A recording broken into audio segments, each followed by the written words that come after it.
Hola, ¿qué tal, gente? Espero que todo vaya muy bien. No sé de qué países son ustedes, pero aquí en Colombia en septiembre se celebra el mes del amor y la amistad, así que quería hacer algo como un especial, ¿sí? Por el amor, porque ese es uno de los pilares de este canal, y el amor entre hombres. Pero me di cuenta de que todas las relaciones, como todas las historias que a mí me gustan, son un poquito trágicas, como muy dramáticas. Entonces pues me dije que iba a ser un especial de las historias más dramáticas, más tóxicas o más trágicas y de la historia universal. Y decidí empezar con la que para mí es la más tóxica de las historias, y esto tiene hasta disparos y todo, pero no nos adelantemos, ¿sí? En esta ocasión vamos a hablar de la tormentosa relación entre Paul Verlaine y Arthur Rimbaud, dos de los poetas malditos, dos hombres geniales y talentosos, pero un poquito tóxicos. Y pues nada, espero que este video les guste. Yo soy Nessa y bienvenidos de nuevo.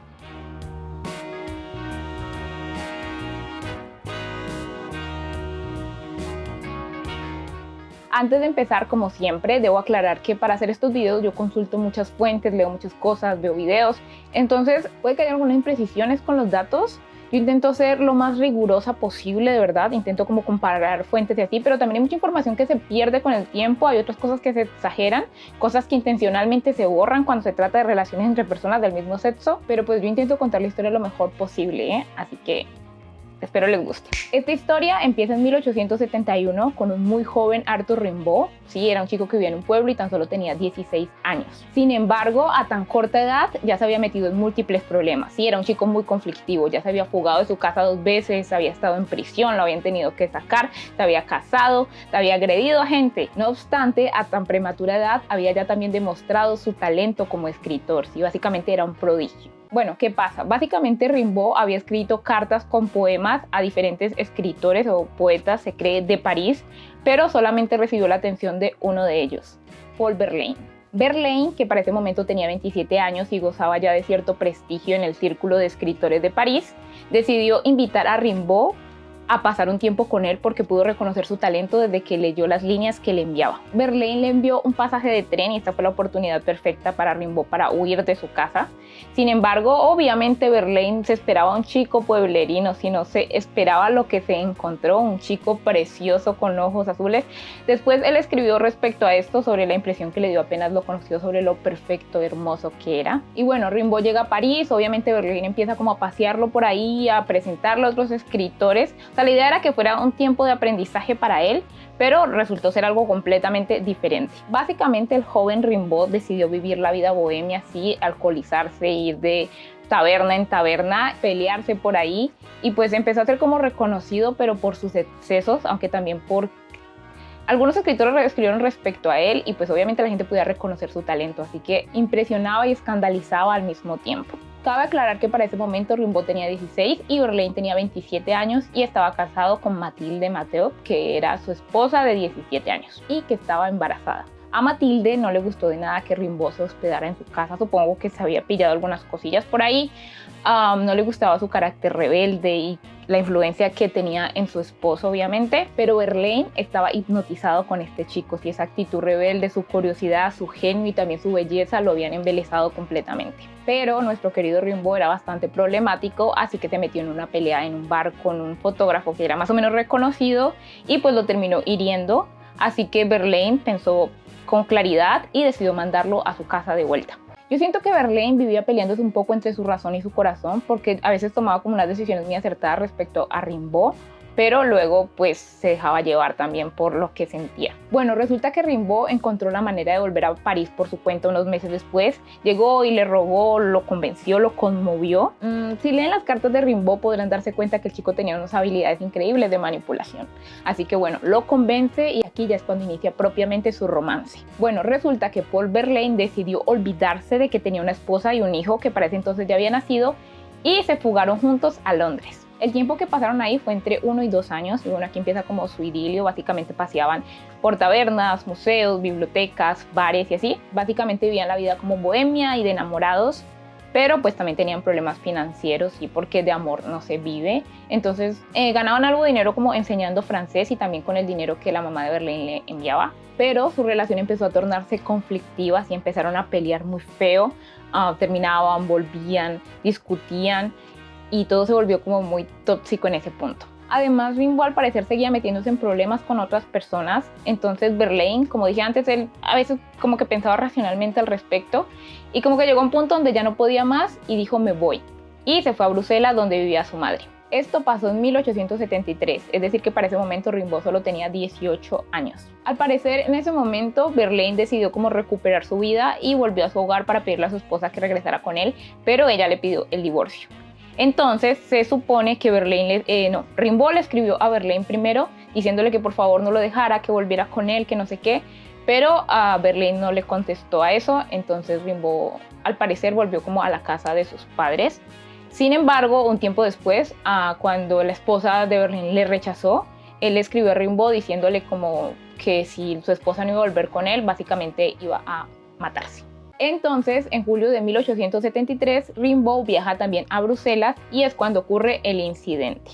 ¿Qué pasó? Bueno, no se sabe con claridad porque yo encontré dos versiones completamente diferentes de esta parte. En algunos lugares leí que básicamente Rimbaud viajó a buscar a Verlaine y como que empezó a rogarle, pero Verlaine estaba muy perdido y estaba alcoholizado y Rimbaud le rogó, pero Verlaine no quería volver con él. Pero en otras partes encuentro que fue Verlaine quien le pidió a Rimbaud que fuese a verle y que le dijo que volviera con él, pero Rimbaud ya le dijo, mira, que no, que ya se había cansado. Y entonces Verlaine, pues alcoholizado, también ahí fue cuando ocurrió el incidente. Pero bueno, el caso es que Rimbaud va donde Verlaine, si tiene algún tipo de discusión, quién sabe qué exactamente pasó, pero en algún momento Verlaine saca un revólver y le dispara 2 veces a Rimbaud. Afortunadamente uno de los tiros no le dio, pero con el otro alcanzó a darle en la mano derecha. Lo curioso sobre esto es que Rimbaud decidió perdonarles y dijo que no pasaba nada, pero un juez decidió condenar a Verlaine a 2 años de prisión por esto, aunque se cree que también la otra razón fue como la sodomía, que en ese momento era considerado un delito. Por cierto, este revólver fue subastado en 2016 por 400.000 euros. Y bueno, ya se supone que este par no volvieron a verse sino hasta años después en Alemania una sola vez, en donde se encontraron y conversaron muy pacíficamente. Hablaron un poco sobre cómo se sentían y sus planes en relación con la escritura. Y Rimbaud le manifestó a Verlaine que ya no iba a escribir más, que se había cansado de pasar hambre, de las penurias y que prefería como buscar otras formas de ganarse la vida, que quizás en el futuro pudiese volver a la escritura.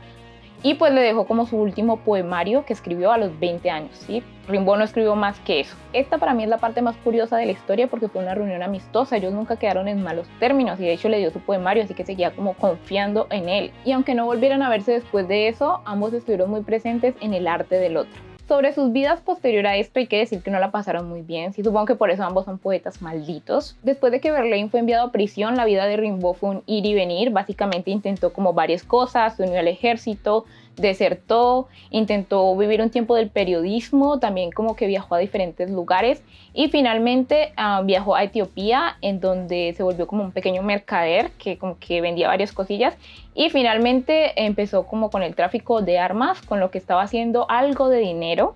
Sin embargo, en algún punto empezó a tener como una dolencia en su pierna derecha. Así que en 1890 regresa a París, en donde le detectan cáncer y le amputan esa pierna y pues pasa varios meses en el hospital hasta que fallece en 1891. En ese momento tenía 37 años. Y en cuanto a Verlaine, diferente a Rimbaud, él jamás dejó de escribir, básicamente siguió escribiendo incluso cuando estaba en prisión y posterior a esto.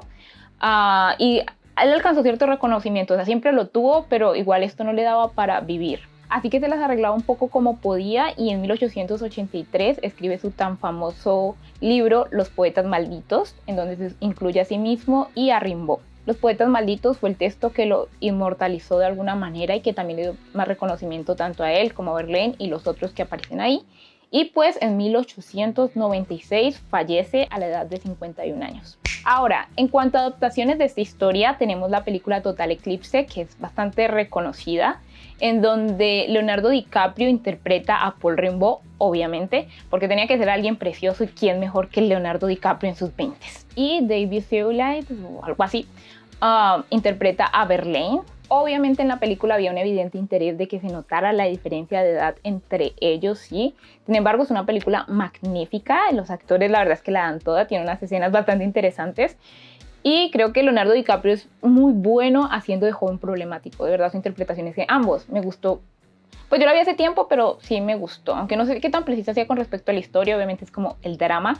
pero es una buena película. Un dato interesante es que ambos escritores tienen una participación en el manga Bungo Stray Dots, que es un manga en el que aparecen varias figuras relevantes de la literatura. Es como muy interesante. Obviamente no son como ellos como tal, porque tienen como, bueno, sí, vean el manga, pero la verdad me llama bastante la atención. Obviamente no te cuentan su historia de amor porque el anime no va de eso, pero sí como que están conectados y hay como drama ahí. Y bueno, eso es todo. Aquí termina esta historia. Espero que les haya gustado. Y tengo otras que voy a contar, así que pues pueden esperarlas. Si tienen alguna idea de alguna historia que crean que encaja con esto de historias dramáticas o trágicas o conflictivas, me pueden contar si yo tengo algunas ideas, pero igual me gustaría como tener otras que pueda contar acá. Nada, antes del video de Oscar Wilde, que debió haberlo dejado para este mes, pero en ese momento no lo consideré, pero ahí está por si quieren verlo. Y bueno, eso es todo. Si el video les gustó, pueden darle like, quizás compartirlo con alguien a quien podría interesarle, y si les llama la atención el contenido del canal, los invito a suscribirse. Eso es todo. Muchas gracias por ver. Por favor, cuídense mucho. No se olviden de tomar agua. Yo soy Nessa y ha sido un placer.